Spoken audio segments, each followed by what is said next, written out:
Semester 5 probability प्रायिकता का गुणन प्रमेय मल्टीप्लिकेशन थ्योरम ऑफ प्रोबेबिलिटी।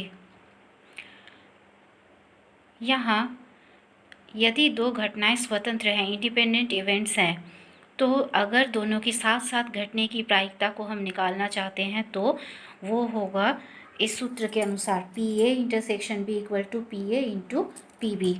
यदि दो घटनाएं स्वतंत्र नहीं हैं और उनके साथ साथ घटने की प्रायिकता हम निकालना चाहते हैं तो वो बनेगी P A intersection B equal to P A into P B by A, P A intersection B equal to P B into P A by B. यहाँ हम b की प्रायिकता निकालते हैं, यहाँ पे हम a की प्रायिकता निकालते हैं a के साथ, b की a की प्रायिकता b के साथ, b की प्रायिकता a के साथ। तो यहाँ पे सूत्र हम देख रहे हैं, आगे चलकर इसे हम सॉल्व करेंगे। यहाँ कुछ फार्मूलाज और हैं जो स्टूडेंट्स देख सकते हैं। ये फार्मूला सूत्र कुछ और हैं। इन सूत्रों का प्रयोग अगले सम्स में हम करेंगे। तो हम देखते हैं यहाँ भी कुछ सूत्र हैं। अगर घटनाएं स्वतंत्र है, ए बी सी डी ऐसे कुछ घटनाएं हैं, तो पी ए और बी और सी और D 1 minus P A complement, इसे हम ए डैश भी लिख सकते हैं, intersection B complement intersection C dash intersection D dash.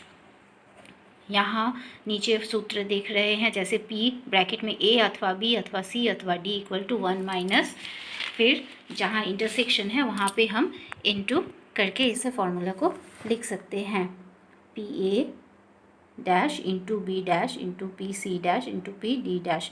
इसे हम A dash B dash C dash और डी डैश करके भी लिख सकते हैं। ये इस तरीके से लिखा जा सकता है, जो आपको बुक्स में आपको मिलेंगी, आपके जो स्टडी मटेरियल्स है उसके बुक्स में। द क्वेश्चन में अब हम देखते हैं क्या क्वेश्चन है। The probability of occurrence of two independent events A and B together, एक साथ घटने की प्रायिकता जो स्वतंत्र है ए और बी घटनाएं 0.7 है, 0.54 रिस्पेक्टिवली है, क्रमशः ये है। What is the probability that in one trial one event A और B will occur? एक ही ट्रायल में एक इवेंट A या फिर B घटित होगा, इसकी क्या प्रायिकता है। यहाँ हम देख सकते हैं A और B स्वतंत्र घटनाएं हैं। P एक और केवल एक होने की घटना equal to P A intersection B dash, मतलब B जब घटित नहीं होगा, प्लस पी ए डैश जब ए घटित नहीं होगा इंटरसेक्शन बी। क्योंकि हमें यहाँ एक और केवल एक घटना निकालनी है, इसीलिए एक बार बी को डैश करेंगे, एक बार ए को डैश करके उसकी प्रायिकता ज्ञात करेंगे। तो यहाँ हो जाएगी P A into P B dash plus P A dash into P B. इसके बाद यहाँ फॉर्मूलाज को जब हम पुट करते हैं, पी ए तो पी ए ही रहता है, बट पी बी डैश को हम लिख सकते हैं 1 माइनस पी बी।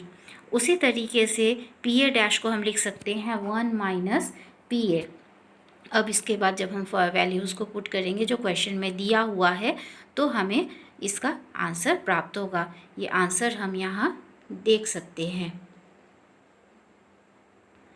इसकी और एक वैकल्पिक विधि है, ऑल्टरनेटिव मेथड भी है, जैसे पी एक केवल एक।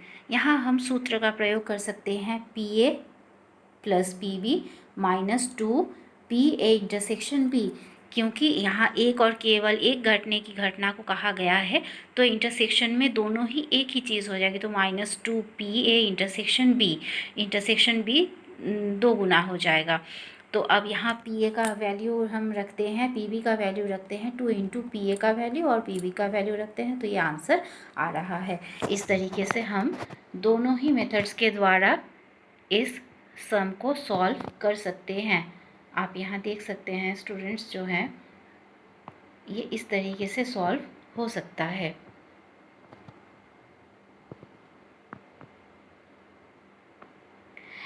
इसके बाद हम आगे चलते हैं। अगला क्वेश्चन है, in a list of 50 persons where 20 females and 30 males exist. यहाँ 20 फीमेल्स है और 30 मेल्स है। और exist an university has to appoint one examiner, वहाँ से एक एग्जामिनर को अपॉइंट करना है। In this group 10 persons know Hindi and 40 do not know, इसमें से 10 को हिंदी आती है और 40 को नहीं आती है। इन दिस 40 लोगों को हिंदी नहीं आती है। In this group there are 15 teachers and rest 35 are not, इसमें से इस ग्रुप जो है ये टोटल 50 लोगों का ग्रुप है, इसमें 15 टीचर्स है, 35 नहीं है। What is the probability, teachers नहीं है 35। What is the probability that the university will select Hindi knowing female teacher, मतलब यहाँ प्रायिकता ज्ञात करें कि एक तो जो जिसका सिलेक्शन होगा वो हिंदी जानने वाला होगा and that she will be a female teacher, और वो एक महिला एक शिक्षिका होंगी। सॉल्यूशन, यहाँ हम सॉल्यूशन पार्ट में देख सकते हैं दिया हुआ है व्यक्तियों की कुल संख्या 50, क्योंकि ग्रुप में 50 पर्सन्स हैं। मान ले 50 व्यक्ति हैं, मान ले कि ए हिंदी जानने वाले की संख्या जो कि 10 है, 10, स्त्रियों की संख्या 20 यहाँ दिया हुआ है। In a group 10 persons know Hindi, तो हिंदी जानने वाली की संख्या 10 हो जाती है। उसके बाद में बी स्त्रियों की संख्या ये 20 है, क्वेश्चन में दिया हुआ है 20 फीमेल्स 20। सी अध्यापकों की संख्या टीचर्स 15 है, क्वेश्चन में दिया हुआ है तो अध्यापकों की संख्या 15, हम यहाँ पे इसे देख सकते हैं।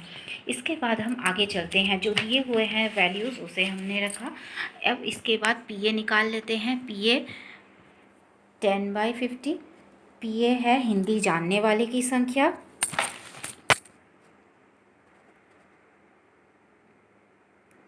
तो 10/50 होगा।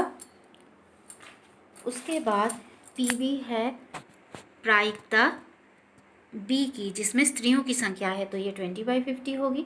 पीसी इक्वल टू अध्यापकों की प्रायिकता ये होगी 15/50, क्योंकि अध्यापकों की संख्या 15 है। अतः अभिष्ट प्रायिकता इक्वल टू क्या हो जाएगा, सबका इंटरसेक्शन, उभयनिष्ठ घटना है, स्वतंत्र घटनाएं हैं ये, तो इसीलिए P A intersection B intersection C, P A into P B into P C. यहाँ पे इस तरीके से हम इस सम को करेंगे। तो P A intersection B intersection C, यहाँ पी ए का मान, पी बी का मान, पी सी का मान जो है हम इसमें रखते हैं, तो ये आंसर 3/125 हमें प्राप्त हो रहा है।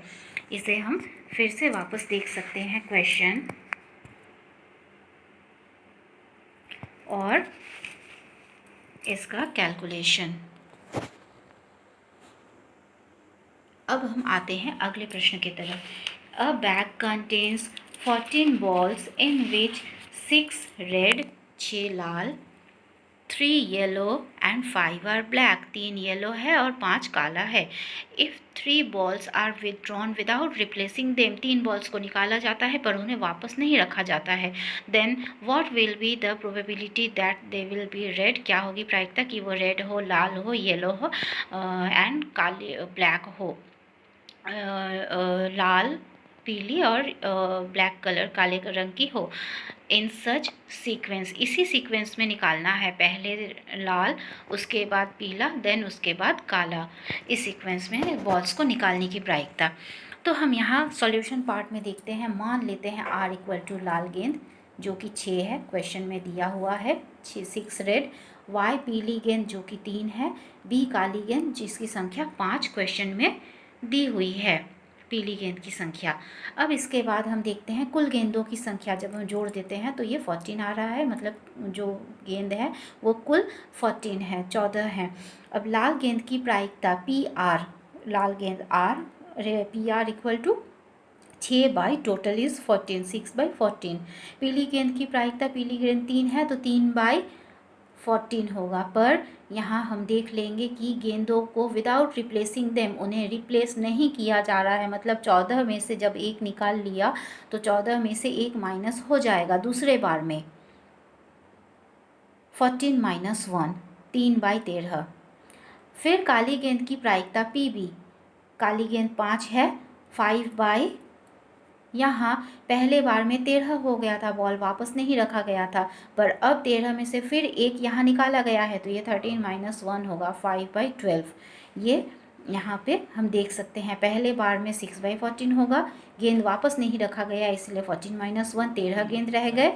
अब 13 में से जब एक हमने निकाल लिया तो 13 माइनस 1 12 हो जाएगा, 12 हो जाएगा। तो अभिष्ट प्रायिकता हम देख सकते हैं PR into PY into PB। अब जब हम उसके मान को बैठाएंगे, वैल्यूज़ को रखेंगे, तो यहाँ आंसर आ रहा है 15/364।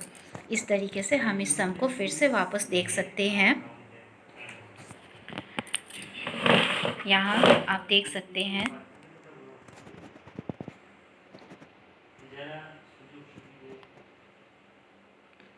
15/364 इसका आंसर है। यहाँ तक हमने देखा कि कैसे हम प्रोबेबिलिटी को निकालेंगे। अब यहाँ पे कुछ सम्स और हैं जिसे हम देखेंगे। क्वेश्चन है the unfavourable combination ratio of A to solve questions. यहाँ ए की प्रतिकूल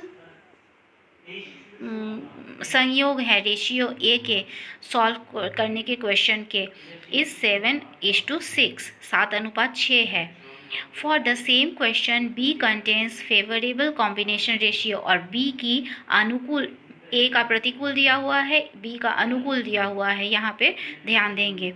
फेवरेबल कॉम्बिनेशन रेशियो 11:8, 11:8 है। What is the probability of solving the question? क्या प्रायिकता होगी क्वेश्चन को सॉल्व किया जाता है कैसे? If both of them are trying together, दोनों साथ में प्रयास कर रहे हैं तब।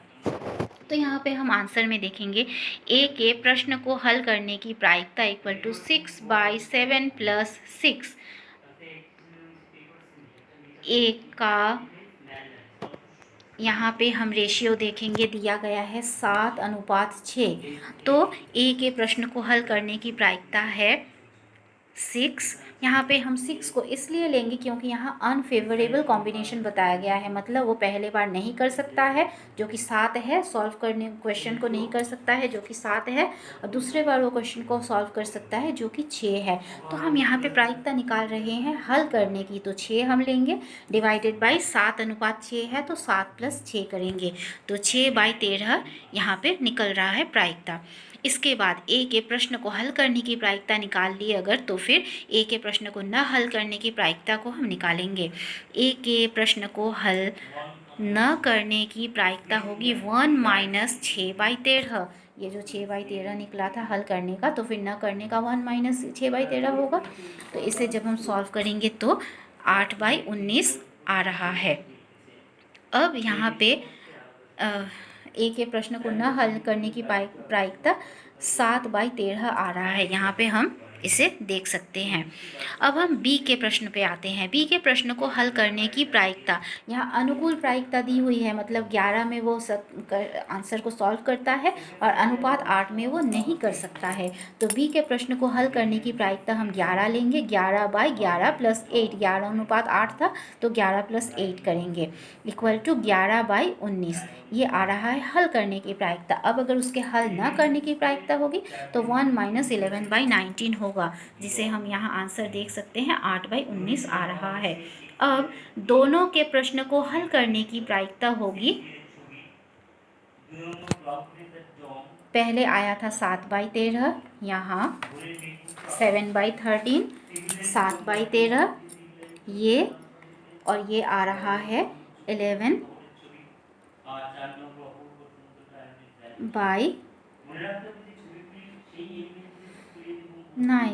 यहाँ 8/19 हल न करने की प्रायिकता। यहाँ प्रश्नों को यहाँ हल न करने की प्रायिकता है, तो हल न करने की प्रायिकता ए के लिए आई थी 7/13 और बी के लिए आई है 8/19, तो दोनों को गुना कर देंगे।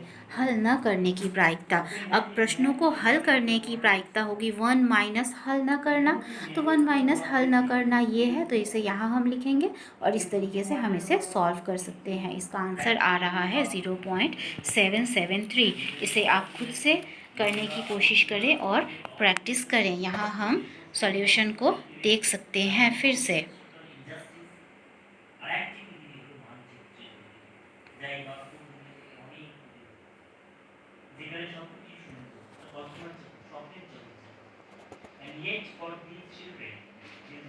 इस तरीके से ये कंप्लीट हुआ और इसे आप प्रैक्टिस करें।